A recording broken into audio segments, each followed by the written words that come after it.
વરસાદી જમાવટ થતાં ધાનેરા ડીસા બંબાકારની સ્થિતિમાં અનેક રોડ રસ્તા ખેતર અને નીચાણવાળા વિસ્તાર બેટમાં ફેરવાયા. જનજીવન અસ્તવ્યસ્ત થતાં લોકોનો પોકાર, હે ભગવાન હવે તો ખમ્મા કર. વરસાદ સમગ્ર જિલ્લામાં પડ્યો, પણ અસર સૌથી વધુ ડીસા અને ધાનેરા તાલુકામાં થઈ છે. બંને તાલુકાના ગ્રામીણ વિસ્તાર ભીંજાયો, નદી નાળા વહેતા થયા. વાહન ચાલકો, ખેડૂતો અને પશુપાલકોને મુશ્કેલીનો સામનો કરવાનો વારો આવ્યો.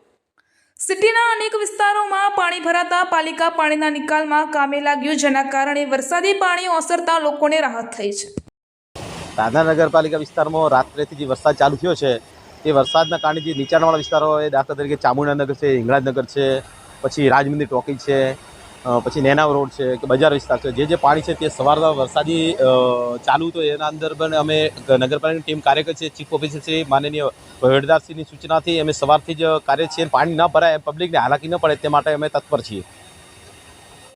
નદીના નવા નીર આ છઠ્ઠી વખત આવ્યા છે. બે વખત તળાવ ભરાણા એટલે પાણીના આયાથી માલદરા ગામમાં ખુશીનો પાર નથી. પાઇપલાઇન દ્વારા કાંઠામાંથી આ ઝોપડમાં તળાવમાં પાણી લઈ ગયા. 2 તળાવ હાલ ભરેલા પડ્યા અને માલદરા ગામમાં ખુશીનો પાર નથી. પાણીની ખૂબ સમસ્યા હતી.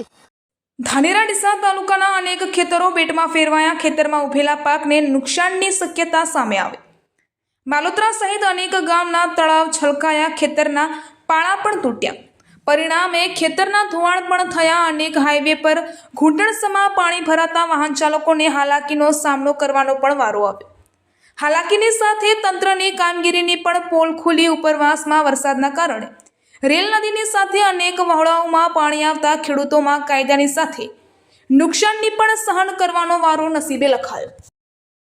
તમારું નામ શું છે? ચેતનભાઈ. ચેતનભાઈ, આજે વરસાદી પાણી એકબીજા ખેતરમાં ધોવાણ કરે છે, કેટલું નુકસાન? આ પાણી ક્યાંથી આવે છે? એનો રસ્તો શું નીકળી શકે? આનો રસ્તો એમ નીકળી શકે છે કે આ 2 બાજુની ચોકડી ખાલી કરાવે, સાઈડ રોડની એકદમ પરફેક્ટ હોય તો પાણી નીકળી જાય અને અમારે બધાને આવવા જવાનું બંધ થઈ જાય.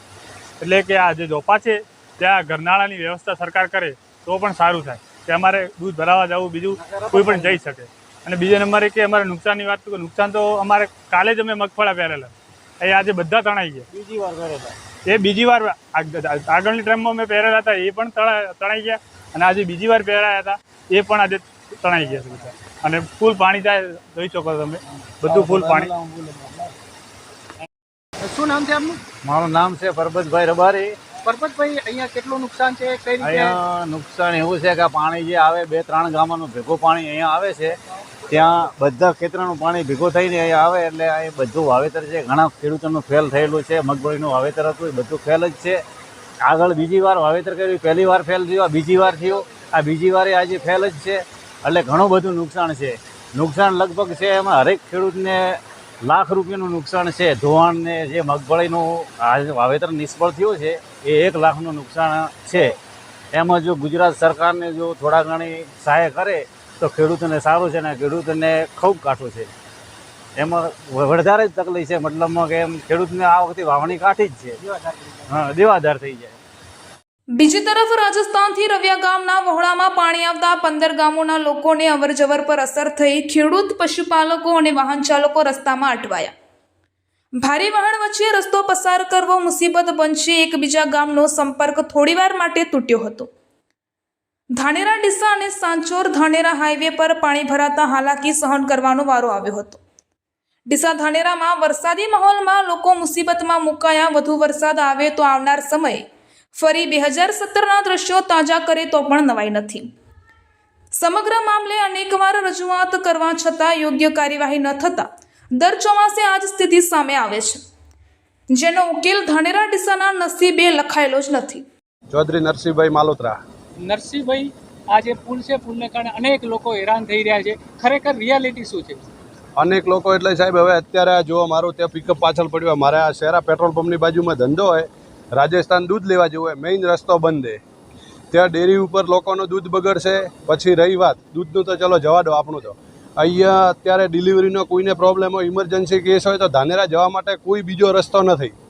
આપણે ધોનલ જવું હોય તો અત્યારે સિયાવાળો ચાલુ હોય ત્યાંથી નથી જવાતો, આ બાજુ માલોત્રા થઈને ઉપર થઈને પણ નથી જવાતો. એટલે સરકાર શ્રીની એક જ વાત છે કે જો કામ કરવું હોય તો નીચે માણસોને પૂછી અને નીચે તળિયા લેવલનું કામ કરો. તમે ઉપર તમારા માણસોને પૂછીને પૂછો કે રવિયા ગામમાં કંઈ કામકાજ છે તો સરપંચ તો કહેવાના જ છે કે આ કમ્પ્લીટ થઈ ગયું હોય.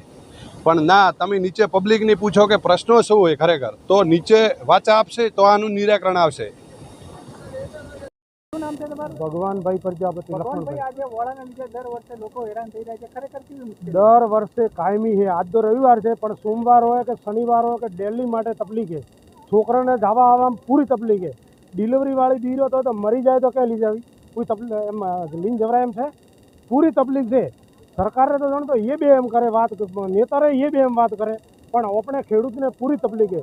દૂધ હમણાં હાલ મોરો બરાબર 500 લીટર 500 બગડે એકું કાંઈ માણસોનું 200 100 200 બધાનું ખેડૂતોનું લીટર બગડે, તો એ ખેડૂતને ખોટા છે ને બધાને. અને પછી ડેરી તો બહાર નાખી દો, લેવાના નથી, તો એ બધાને તકલીફ પૂરી છે. અને અમારી ખૂબ વિનંતી છે કે આ પુલ બને તો સારું.